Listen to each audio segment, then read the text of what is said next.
Today's video is sponsored by Tiana Tika, a true patriot and a Kenyan nationalist at heart.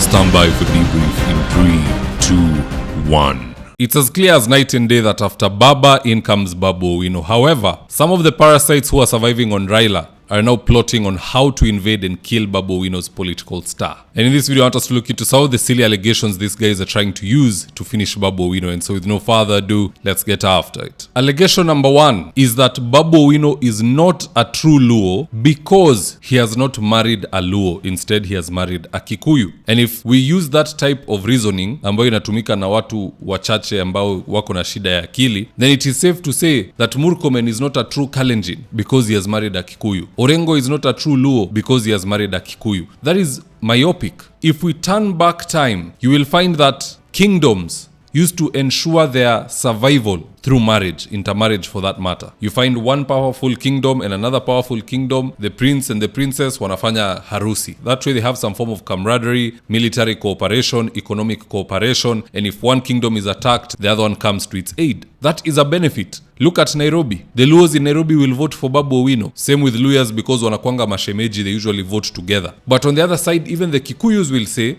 our daughter is also in the mix. So there's still that element of solidifying power through marriage. Ile tabia ya zamani ati wewe ni Mluya unaoa Mluya. If it happens, well and good. But you shouldn't hate on someone else who has expanded their borders and their thinking capacity. Allegation number 2. Some Luos from Homa Bay are saying that Babu Owino is not a true Luo because hakuna Jaluo Brown na pia wanasema baba yake huenda ni Muindi. Sasa being brown imekuwa offense. Anyway, hii hata it's not worth responding. Here's what Nuru Okanga had to say about it. Kwa nini hautaki babu?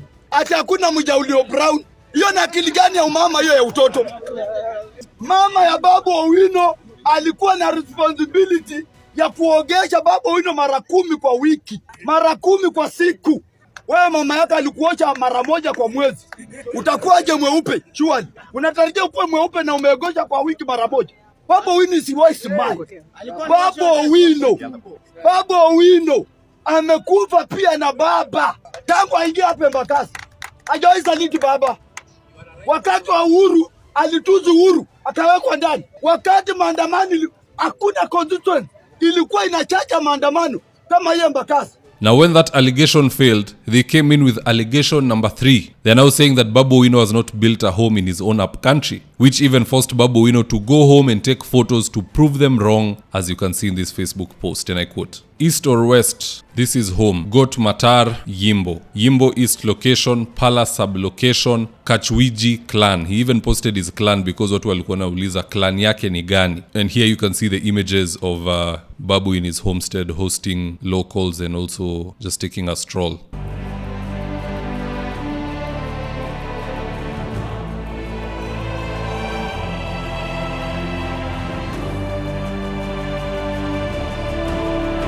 Now, there's several things Babu Owino needs to know. Number 1, there is no smooth ride to power, and I'm sure he knows this. Even if he shows them nyumba yenye amejenga, even if he proves his clan, there are people who will never accept his rule. Not immediately, not on the onset. It is the same way I used to see around 2014, 2015. Nobody in this country, not even a Kalenjin, believed that Ruto could become president. Even after 2017, many did not believe. It was until 2020, 2021, 2022 thereabout. That is when people began to make peace with the reality that this guy could one day become president. Or if he won't make it, he'll be a very strong opponent for Raila Odinga. There's that tipping point where people now join your team. Kwa Babu, it starts with doubt, and to snuff out that doubt, he has to launch a party. He has to plant foot soldiers all across the country. Because look, I've been saying it all along. People are asking who can fit into Raila's shoes. No one can, because those are not shoes you fit into. Those are shoes you grow into. But look at how Raila was able to consolidate power. He planted people like Amason Kingi in the coastal region. He planted Joho. He planted Abdul Swamad. He's one of the people who created Aden Duale. In Nairobi, he has also had a hand in the likes of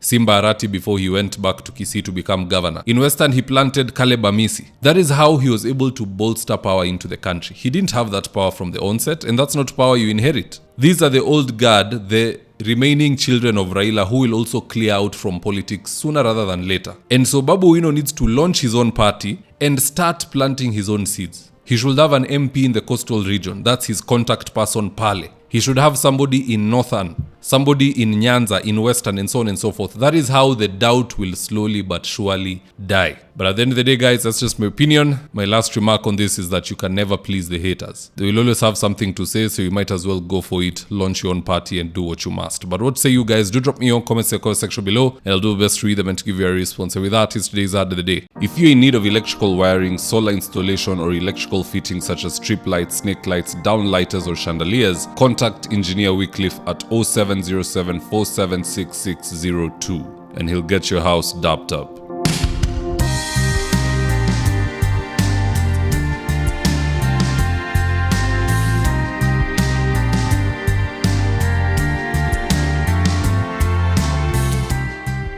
Now, if you're here for the first time, please go on and hit the subscribe button. And if you're watching for a different platform, just head on over to YouTube, search for David Wafula. Hit the subscribe button, you're going to be getting a ton of content of this nature. If politics is something you're passionate about, this is definitely the one channel that you really need to subscribe to.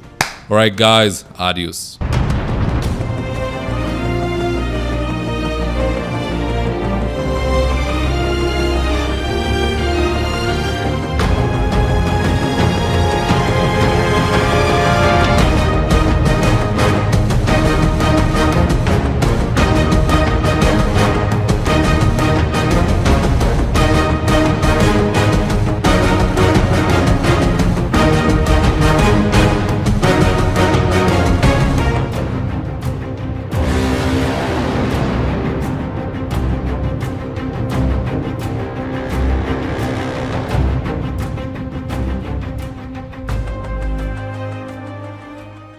Thank you for choosing David Wafula as your primary news platform. We put countless hours in research, recording, and editing. By showing up each and every day to watch our videos, you encourage us to generate more videos for the viewers. We are on a mission to inform, educate, and build a better tomorrow. To our thousands of followers in a world full of presidents, kings, and queens, you are the real gem. Adios.